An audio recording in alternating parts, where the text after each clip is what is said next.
Penonton kok nunggu itu live dulu. Enggak, ini handphonenya. Oh iya, Itu kalau udah konon bilang. udah. Oke.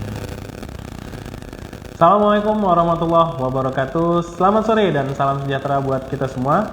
Halo kawan pajak, apa kabar? Semoga kita semua dalam keadaan sehat dan bahagia selalu. Pada kesempatan kali ini saya Khairul Azwar, penyuluh pajak dari KPP Pratama Rantau Prapat, dengan senang hati menyapa kembali kawan pajak semua dalam acara Martabak 116. Mari kita belajar pajak bersama KPP Pratama Rantau Prapat.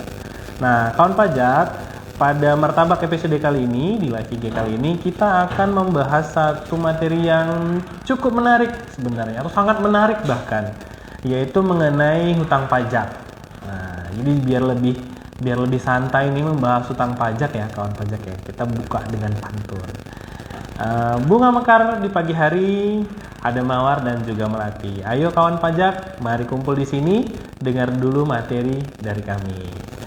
Pada kesempatan kali ini kawan pajak, saya tentunya tidak sendiri. Dari tadi kan saya ngobrol sendiri nih, ada nih teman kita, ada kakak kita di sebelah yaitu Kak Eka ya, yang akan menjadi pemateri kita pada hari ini. Mungkin Kak Eka bisa perkenalan diri mas kawan pajak biar lebih syahdu kita ya.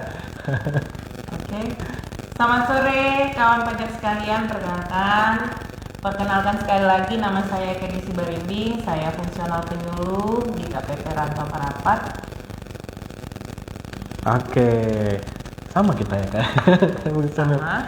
Jadi kawan pajak, mungkin boleh dijelaskan sedikit nih Kak, kita sebenarnya fungsional penyuluh ini ngapain sih Kak di kantor nih sebelum kita masuk ke materi? Oke, makasih Bang Heru. Jadi fungsional penyuluh ini jabatan baru dimulai tahun 2021 yang tujuannya adalah memberikan edukasi kepada wajib pajak dan calon wajib pajak mengenai apa itu pajak, fungsi pajak, dan aturan-aturan yang terbaru mengenai perpajakan. Seperti itu kawan pajak dan Bang Hayu. Nah, oke ya kawan pajak. Jadi kalau ini ada kawan pajak yang sering datang ke KPP Pratama Rantau Prapat pasti familiar dengan wajah kita berdua, Kak Eka, Bang Hairul, ada dua lagi, ada Kak Andin sama Kak Yesika ya kawan pajak. Kita dengan senang hati membimbing kawan pajak semua kalau ada butuh bantuan terkait pemenuhan kewajiban perpajakan. Nah, berikutnya kita langsung masuk ke materi nih, Kak Eka ya. Jadi kalau kita bicara dengan utang pajak, ya biasanya yang dihindari ya Kak ya, kalau masalah utang pajak ya. Kalau dari sisi definisi singkat sih, utang pajak itu kan sebenarnya bisa kita bilang merupakan ikatan yang terjadi karena perjanjian di satu pihak sebagai kreditur dan di lain pihak sebagai debitur. Itu kalau hutang, ya kan, ada yang meminjam, ada yang memberi pinjaman, debitur dan kreditur. Kalau boleh tahu dari sisi perpajakan gimana nih Kak, dari sisi hukum pajak nih, bagaimana meninjau atau mendefinisikan hutang itu sendiri? Silahkan Kak Eka. Baik Bang Hairul. Jadi ini kalau utang ini agak sensitif ya Bang Hairul ya. Iya betul. Jadi kalau misalnya ada kawan pajak yang pernah dikasih surat tagihan pajak, nah itu salah satu bentuk wujud dari utang pajak. Nah, menurut hukum pajak, jadi utang pajak itu adalah perikatan yang timbul bukan karena suatu perjanjian, tetapi karena adanya undang-undang dan atau karena hukum publik yang pelunasannya itu, ingat ya, dapat dipaksakan. Nah, pihak-pihak yang terlibat dalam utang pajak itu adalah ya pastinya ya wajib pajak itu sendiri dan dengan negara. Nah, negara kita Republik Indonesia itu dapat memaksakan utang pajak itu untuk dibayar oleh wajib pajak yang bersangkutan. Seperti itu Bang Heru. Oh, berarti kalau dari penjelasan Kak Eka tadi nih kawan pajak, kalau biasa kita tahu ada debitur dan kreditur, ini kita dua belah pihaknya itu adalah wajib pajak dan negara ya Kak Eka, tetap ada kedua belah pihak. Dan poinnya kawan pajak harus diingat, kalau ada hutang pajak ini prinsipnya atau pelunasannya itu dapat dipaksakan karena dia berdasarkan undang-undang. Nah, jadi kalau kita bicara timbulnya hutang pajak nih Kak Eka, itu kan ada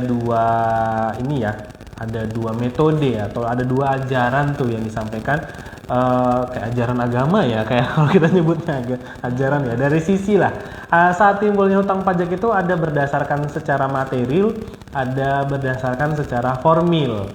Nah, itu sebagai gambaran awalnya nih kawan pajak. Nah, coba kita tanya nih ke Kak Eka, kalau dari kedua ajaran atau prinsip ini gimana sih? Kapan ya saatnya timbul utang pajak nih? Gimana Kak Eka? Coba. Oke, kawan pajak sekalian, yang pertama itu kan ajaran material ya. Jadi utang pajak menurut ajaran material itu timbul karena undang-undang dan karena ada sebab-sebab yang mengakibatkan seseorang atau suatu pihak dikenakan pajak.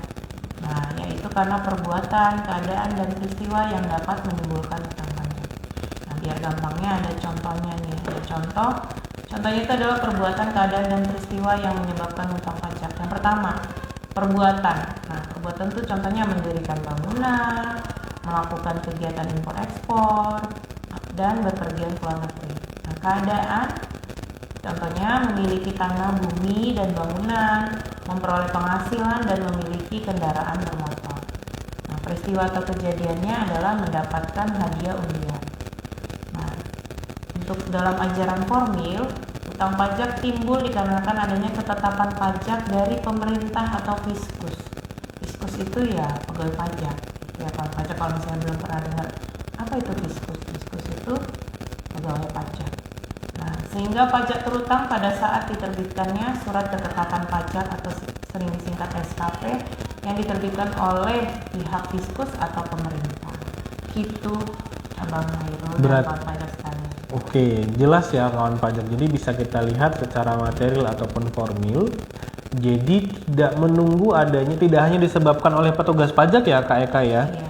Jadi kalau dari sisi formil itu karena adanya ketetapan pajak dari pemerintah atau petugas pajak atau tadi disebut Kak Eka fiskus. Nah, tapi ada cara lain atau ada secara material memang ya kawan pajak sendiri karena keadaan tertentu atau perbuatan tertentu tadi juga menimbulkan adanya hutang pajak. Contohnya tadi kalau kawan pajak beli sepeda motor nih ya pasti bayar STNK. Kecuali belinya bodong kali ya Kak ya, atau dia habis nyolong kali, beda ya. Kamu udah Bodong juga harus bayar. Bayar ya. Tahun-tahunnya. Betul. Atau misalnya nih kawan pajak yang mendapat hadiah undian nih, sering nih yang dapat hadiah undian, jangan lupa ya selamat Anda dapat hadiah, jangan lupa dipotong pajak. Nah, pasti sering tuh kawan pajak dengar kalimat seperti itu. Jadi tidak menunggu adanya surat dari petugas pajak, ada kondisi tertentu di mana kawan pajak ini menimbulkan atau menerima adanya hutang pajak. Nah, melanjutkan lagi tadi Kak Eka, jadi kadang-kadang nih ya kawan pajak nih suka belibet nih Kak, atau kebalik-balik nih antara hutang pajak sama nggak ya dengan pajak terhutang nih gitu kan, hutang pajak terhutang. Ada bedanya nggak kira-kira? Itu mungkin kadang-kadang kawan pajak nih sering mendengar halnya kira-kira dianggap sama tuh. Gimana nih Kak Eka? Pajak terhutang nih kalau misalnya kita bilang pajak terhutang, sama nggak ya dengan hutang pajak nih Kak Eka? Gimana? Baik. Jadi kawan pajak terutang sama utang pajak itu ya pastinya berbeda. Karena kalau pajak terutang itu konsepnya adalah pajak yang terutang pada suatu saat atau masa pajak dalam tahun pajak atau dalam bagian tahun pajak menurut ketentuan perundang-undangan perpajakan. Contohnya misalnya gini, oke, kita kan Bang sebagai pegawai ada gaji kita keluar tiap bulan, misalnya di atas PTKP. Nah, misalnya yang bisa kena PTKP kan pajak 500. Iya. Nah, atas misalnya dapatnya 5 juta dengan status dia sudah menikah, belum menikah, statusnya tidak kawin. Nah, itu pasti ada utang, nanti dihitung berapa sih pajak terutangnya. Nah, begitu juga misalnya kita sebagai pengusaha dengan omset katakan kalau tahun 2021 mulai 2021 itu kalau di atas 500 juta baru 2022. Oke. Atur 2021 ya, berlakunya 2022. Kalau betul. misalnya omset kita di atas 500 juta, nah misalnya 600 juta nih, nah pada saat 600 juta berarti ada pajak terutang kita Betul. dari Selisihnya tadi dikali tarifnya. Begitu juga yang badan. Nah, diisi dulu tuh laporan keuangannya, laba ruginya, neracanya, dengan omset yang ada dikurangi, dikalikan tarif. Nah, itu dapatlah nanti namanya pajak terutang. Gitu. Nah, kalau untuk utang pajak itu adalah pajak yang masih harus dibayar. Jadi beda ya. Kalau utang pajak itu utang yang masih harus dibayar. termasuk di sini sanksi administrasi berupa bunga, denda atau kenaikan yang tercantum dalam tadi SKP atau surat sejenisnya berdasarkan ketentuan perundang-undangan. Kalau misalnya juga bisa kayak gini, kalau mau cari gampangnya, tadi kan ada pajak terutangnya. Nah, misalnya ada pajak terutang kita nih, kalau kita pengusaha misalnya terbitkan misalnya 100.000, ternyata pajak terutang itu tidak dibayarkan. Nah, atas tidak dibayarkan itu kita kena sanksi, terlambat bayar dan terlambat lapor. Nah, itulah contohnya ya kan pajak. Jadi diingat supaya tidak bertambah kewajibannya, ada timbulnya utang pajak, dibayar dan dilaporkan tepat waktu. Seperti itu, Bang. Berarti bisa kita simpulkan ya Kak Eka, awalnya sebenarnya pajak terutang, tapi karena nggak dibayar tepat waktu menjadi utang pajak. Nah itu kawan pajak. Jadi kalau namanya pajak terutang itu mirip-mirip kondisi tadi secara formil ya Kak Eka, karena suatu kondisi dan kita harus bayar sesuai dengan berapa, sesuai dengan undang-undang kayak tadi dijelaskan Kak Eka. Kalau dia di atas 500 juta ya tinggal bayar kali 0,5% tadi ya Kak. Nah tapi kalau dia masuk hutang sudah tidak dibayar melewati jangka waktu, berubah kondisinya menjadi utang pajak, dia akan ditambah sanksi administrasi tadi ya Kak. Iya. Nah makanya untuk kawan pajak perlu diingat nih, perhatikan kira-kira kita pajak terutangnya kapan jatuh tempo pembayaran, jangan sampai menjadi hutang pajak tambah denda malah makin besar nih bayarnya kawan pajak itu. Nah jadi selanjutnya nih Kak Eka, kalau misalnya kawan pajak udah tahu, oh iya saya ada pajak terutang, udah kita bayar, berarti kan sudah kita bayar tepat waktu lunas. Nah kalau misalnya ternyata kita sudah punya hutang pajak nih Kak Eka, apakah satu-satunya cara untuk menyelesaikan hutang pajak itu dengan cara pembayaran aja nggak ya? Atau mungkin kira-kira namanya hutang ya kan, wajib pajak ini kan pasti mungkin mau tahu dong, ada nggak cara lain kira-kira hutang pajaknya itu bisa lunas tanpa harus dibayar, ada nggak kira-kira gitu Kak? Jadi boleh nih Kak Eka dijelaskan gimana caranya atau kapan nih saat terhapusnya hutang pajak, gimana Kak? Baik kawan pajak sekalian, jadi kalau dari undang-undang perpajakan itu kan berlaku adil dan manusiawi juga ya Bang ya. Jadi kita tidak semena-mena, jadi ada fasilitas yang diberikan kepada wajib pajak selain melalui metode pembayaran tadi. Jadi ada 5 cara. Yang pertama adalah pembayaran, kompensasi, daluarsa atau pembebasan atau penghapusan. Ini diterangin satu nih. Iya dong. Biar jelas nih kawan. Nah, yang pertama adalah pembayaran. Nah, pembayaran itu utang pajak yang melekat pada wajib pajak akan terhapus karena pembayaran pajak yang dilakukan pastinya ke kas negara. Ya, ingat ya kawan pajak, ke kas negara, bukan ke kas orang-orang yang tidak bertanggung jawab atau oknum. Ya, jika ya kawan pajak yang pastinya kita memerlukan namanya billing. Dan ingat disesuaikan dengan nomor ketetapan atau nomor surat tagihan pajak kawan pajak sekalian. Diperhatikan betul. Nomor ketetapan, masa pajaknya, tahun pajaknya, dan jumlahnya pastikan sama. Dan bisa itu juga dicicil ya, nggak harus full. Nah, ini informasi yang menarik nih Kak Eka. Jadi itu bisa dicicil, misalnya kita belum sanggup bayar, misalnya ketetapannya kita dapat banyak nih, misalnya dapatnya 10 juta gitu. Kita punya kemampuannya 1 juta, kita cicil sampai lunas itu boleh. Berkali-kali sampai dia lunas ya. Nah, itu ya. Lalu ada yang kedua adalah kompensasi. Nah, ini kompensasi ini kan. Nah, kompensasi itu terjadi apabila wajib pajak mempunyai tagihan berupa kelebihan pembayaran pajak. Nah, jumlah kelebihan pembayaran pajak yang diterima wajib pajak harus dikompensasikan dengan pajak-pajak lain yang terutang.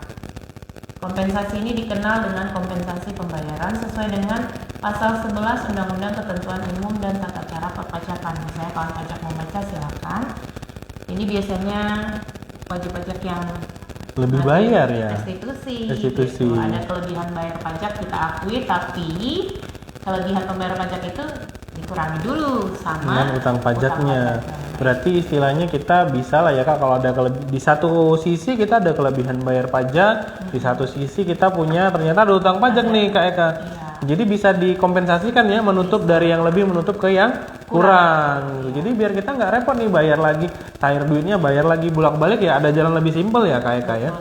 Jadi kalau ada kelebihan bayar pajak bisa kita kompensasikan ke utang pajaknya sampai utang pajaknya lunas kalau misalnya cukup dananya. Cukup dananya iya betul. Oke, yang ketiga daluarsa. Nah, daluarsa itu kayak ini juga makanan daluarsa ya. Ada expire-nya juga ternyata ya. Gitu ya. Nah, ini dimaksudkan sebagai daluarsa penagihan. Ingat ya, di sini daluarsa penagihan. Hak untuk melakukan penagihan pajak daluarsa telah lampau waktu, yaitu 10 tahun. Ingat ya kawan pajak. Terhitungnya sejak kapan? Sejak saat terutangnya pajak atau berakhirnya masa pajak, bagian tahun pajak atau tahun pajak yang bersangkutan mengenai SKP atau SPP yang terbit tadi. Nah, hal ini memberikan kepastian hukum kapan utang pajak tidak dapat ditagih lagi dari pihak kantor pajak, namun daluarsa penagihan pajak tertangguhkan. Antara lain dapat terjadi apabila diterbitkan surat teguran dan surat paksa. Nah, kami harap di sini wajib pajak yang dengar, kawan pajak di sini tidak dapat yang namanya utang pajak, apalagi ditegur dan apalagi dipaksa. Karena semua yang dipaksakan tuh gak enak ya Bang. Iya betul. Berarti ini info yang menarik nih sebenarnya. Utang pajak ini ada masa expire ya. Iya. 10 tahun sebetulnya, kalaupun misalnya lewat 10 tahun tidak bisa ditagih kecuali sudah terbitkan apa tadi Kak? Surat teguran, surat paksa. Tapi bukan berarti kalau kita tahu kayak gini wajib pajak atau kawan pajak ini ya udah deh saya tunggu 10 tahun biar daluarsa. Jangan gitu juga. Atau mungkin ada kawan pajak yang berbaik hati ya Kak ya, mungkin dia baru tahu dia punya hutang pajak di atas 10 tahun, kalau mau bayar masih boleh nggak itu Kak kira-kira? Kalau untuk dari wajib pajaknya diperkenankan untuk membayar. Tapi kalau untuk ditagihkan itu tidak diperkenankan. Nah, itu jadi kita fair ya kawan pajak dari sisi perpajakan juga, selama tidak pernah diterbitkan surat teguran surat paksa itu tidak akan ditagih lagi. Tapi kalau dari wajib pajaknya bermurah hati ingin bersama-sama membangun negara ini melalui pajak, silakan bayar hutang pajaknya yang masih tertunggak atau belum dibayar. Nah, tadi udah sampai pembayaran nih Kak Eka, kompensasi daluarsa banyak juga ya kawan pajak cara melunasi atau menghapus hutang pajak. Ada lagi nih nggak Kak? Tadi ada dua lagi ya. Nah, lanjut lagi nih Kak. Nah, yang keempat ini namanya pembebasan. Namanya pembebasan yang enak ya. Jadi dibebaskan. Iya kan? Kayak anak kecil juga dibebaskan. Bebaskan apapun. Semua yang dibebaskan tuh enak. Nah, hutang pajak tidak berakhir pada waktu yang semestinya, tetapi karena ditiadakan. Nah, pembebasan pajak ini terjadi pada umumnya diberikan kepada sanksi administrasinya ya. Diingat di sini kawan pajak, sanksi administrasinya. Nah, ketentuan hukum pajak yang terkait dengan pembebasan hutang pajak adalah pasal 36 ayat 1 Undang-Undang Ketentuan Umum dan Tata Cara Perpajakan. Misalnya kawan-kawan mau baca silakan, ada di pasal 36 ayat 1 atau di sini adalah penghapusan sanksi 36 1A B C D. Silakan bebas kawan pajak pilih yang mana yang sesuai dengan kondisi kawan pajak sekalian. Nah, Direktorat Jenderal Pajak karena jabatan atau atas permohonan wajib pajak dapat mengurangkan atau menghapuskan sanksi administrasi berupa bunga, denda, dan kenaikan yang terutang sesuai ya tentunya dengan ketentuan perundang-undangan perpajakan. Jadi ini adalah cara yang paling sering sekarang ya Bang ya. Favorit ya kan? Paling menyenangkan ini dilakukan oleh wajib pajak. Dan ingat sekali lagi, namanya permohonan itu pasti ada dua gaungnya ya, antara kita sesuai keinginan kita diterima atau ditolak. Ketika diterima dibaca suratnya, ketika ditolak juga dibaca suratnya. Isi putusannya apa seperti apa disimak di situ, dibaca dengan baik. Ada mungkin dihapus, diterima sepenuhnya atau diterima sebagian atau ditolak sepenuhnya. Seperti itu ya Bang ya kan. Nah, perhatikan sama kawan pajak, kalau misalnya ditolak atau diterima sebagian, lunasilah yang masih terutang di situ. Seperti itu ya kawan pajak. Oke, terakhir yang kelima ya. Saya mau nanya dikit nih Kak. Boleh Bang. Jadi kayak yang Kak Eka bilang tadi, pembebasan ini kan termasuk yang paling favorit ya. Banyak yang sedang kita permohonan masuk. Tapi jadi catatan ya kawan pajak ya, kalau cara pembebasan ini namanya permohonan ya Kak Eka. Iya, permohonan tadi ya. Nah, artinya kira-kira kalau untuk pembebasan ini ada nggak kriteria yang misalnya mau ikut 361, ada nggak kriteria wajib pajak yang kira-kira saya boleh, saya enggak gitu, atau siapa aja boleh gitu kira-kira Kak? Kalau permohonan pengurangan sanksi ini yang pasti wajib pajaknya tidak melakukan proses hukum keberatan. Oh iya, betul. Nah, terus tidak melakukan keberatan, terus dia itu yang penting ini kali ya Kak, kan karena dia permohonan prinsipnya kan ada formil material ya. Formilnya pasti yang penting biasanya apa tuh yang kita lampirkan selain permohonan? Yang pasti kalau kita melakukan permohonan ya fotokopi surat Tagihan, atau ketetapan pajaknya, terus ya bukti-bukti yang mendukung alasannya. Misalnya alasannya, kalau bikin alasan kan semua orang juga bisa bikin alasan, tapi pembuktian ini yang kita perlukan. Namanya kita melakukan permohonan, ya dibuktikan misalnya wajib pajak menyatakan saya tidak memiliki kemampuan ekonomis atau saya tidak memiliki keuangan lagi. Ya, caranya berarti buktikan dengan rekening korannya, benar-benar dia tidak ada pemasukan sama sekali, atau dibuktikan dengan surat keterangan dari pejabat kepajak. Nah, ini info penting nih kawan pajak. Jadi permohonan pembebasan atau kalau kita bilangnya penghapusan sanksi administrasi ini bisa diajukan oleh siapa saja selama memenuhi ketentuan formil materi. Tapi namanya permohonan, kawan pajak jangan asal masukin ya kan Kak. Namanya tadi alasan ya bisa-bisa aja, tapi harus didukung dengan bukti-bukti atau dokumen yang menyatakan alasan pengajuannya. Kalau dia bilang tadi kesulitan likuiditas ya kayak disebutkan KEK tadi, lampirkanlah rekening koran. Atau kalau memang tidak ada penghasilan, tidak ada pekerjaan, bisa melampirkan surat keterangan dari kepala desa atau lurah tadi ya KEK ya. Iya. Nah itu, tapi tadi prinsipnya kawan pajak, ini namanya permohonan, bisa dikabulkan, bisa ditolak, atau dikabulkan sebagian, atau dikabulkan semua, atau ditolak. Jadi yang penting, kalau kawan pajak mau tertarik mau mencoba, jadi kayak kita promo ya Kak ya. Kawan pajak tertarik mau coba, silahkan datang, kita diskusikan. Nanti kalau misalnya memang ada peluang kawan pajak ini mengajukan penghapusan atau pembebasan tadi sesuai pasal 361 ayat 1A, B, dan C atau D, nah nanti bisa kita bantu atau kita pandu bagaimana cara menyelesaikannya. Nah lanjut nih Kak, ini ada satu lagi nih kayaknya. Ini yang terakhir ya. Yang terakhir ya penghapusan. Nah tapi penghapusan ini ada 3 hal yang bisa terjadi karena penghapusan. Nah sifatnya itu sama dengan pembebasan tadi. Nah tapi ini hanya diberikan karena keadaan wajib pajak, misalnya keuangan wajib pajak yang tadi diutarakan, dan penghapusan utang pajak yang disebabkan karena yang pertama adalah wajib pajak orang pribadi tersebut meninggal dunia dan tidak meninggalkan harta warisan. Ya, ini pun harus dibuktikan betul-betul memang tidak ada harta warisan yang diwariskan oleh si wajib pajak tersebut. Lalu yang kedua, wajib pajak tidak mempunyai kekayaan lagi dengan dibuktikan oleh pemerintah. Misalnya kalau dia badan berarti harus ada bukti pilot ya. Iya betul. Dari kurator. Ya. Seperti itu. Kalau orang pribadi ya dinyatakan ya benar-benar yang nggak ada lagi kekayaan yang misalnya ya kayak tadi rekening korannya dari pejabat setempat gitu, atau dari dinas-dinas terkait seperti itu. Lalu yang terakhir ya ini sebab-sebab lainnya atau force majeure seperti itu. Itulah yang bisa menyebabkan wajib pajak mendapatkan fasilitas yang namanya saat hapusnya utang-utang pajak, wajib pajak. Itu Bang Hairul dan Bang Pajak sekalian. Berarti yang terakhir ini agak unik ya Kak ya. Salah satu cara penghapusannya itu ketika wajib pajaknya meninggal dunia. Tapi ada catatan, itu tidak meninggalkan harta warisan. Jadi informasi nih kawan pajak, misalnya, mohon maaf nih ada wajib pajak yang meninggal dunia nih. Ternyata dia punya utang pajak banyak. Nah, dikira utang pajaknya bisa langsung dihapus. Kita lihat dulu, si wajib pajak yang meninggal ini ternyata masih banyak hartanya ya Kak ya. Atau mungkin ada beberapa hartanya yang ada passive income-nya. Misalnya mungkin dia punya kos-kosan atau punya saham kali ya, atau surat berharga lainnya. Maka hartanya itu bisa menjadi mungkin bisa disita atau dilelang kali ya, menjadi alat untuk melunasi utang pajak.